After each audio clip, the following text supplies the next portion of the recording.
نحمده ونصلي على رسوله الكريم أما بعد أعوذ بالله من الشيطان الرجيم بسم الله الرحمن الرحيم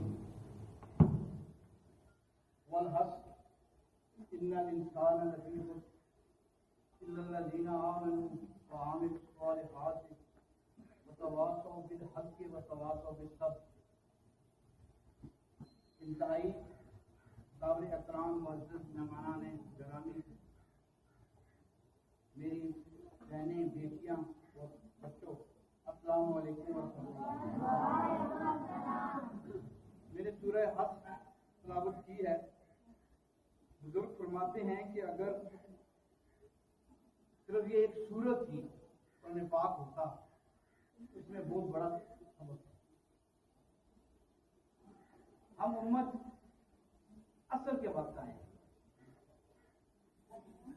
آپ کو پتہ ہے کہ عصر کا وقت دن کا آخری وقت ہے. صبح سورج نکلتا ہے، اپنی منزلیں طے کرتے کرتے کرتے آخر جا کے وہ غروب ہوتا ہے. اور دلچسپ بات یہ ہے کہ ایک امت آخری امت ہے، لیکن اس کا مرتبہ بڑا بلند ہے. کیوں مرتبہ بلند ہے؟ اس امت کے جو پیغمبر ہیں، جو راہبر و رہنما ہیں، ان کو مرتبہ اللہ تعالیٰ نے سب پیغمبروں میں افضل قرار دیا. اب ہمارے لیے سب سے بہترین نمونہ، کوئی نمونہ نہیں، بہترین نمونہ اللہ نے کہا ہے.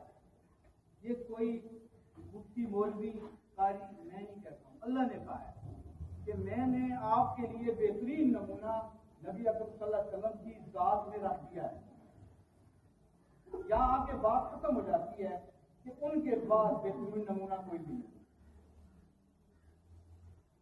اب مشکل یہ ہوئی ہے کہ اس بہترین نمونے کو ہم نے ہر پلیٹ فارم پہ پیش نہیں کیا. مسجد کی حد تک پیش کیا، مسجد سے بعد اداروں میں، اپنی محفلوں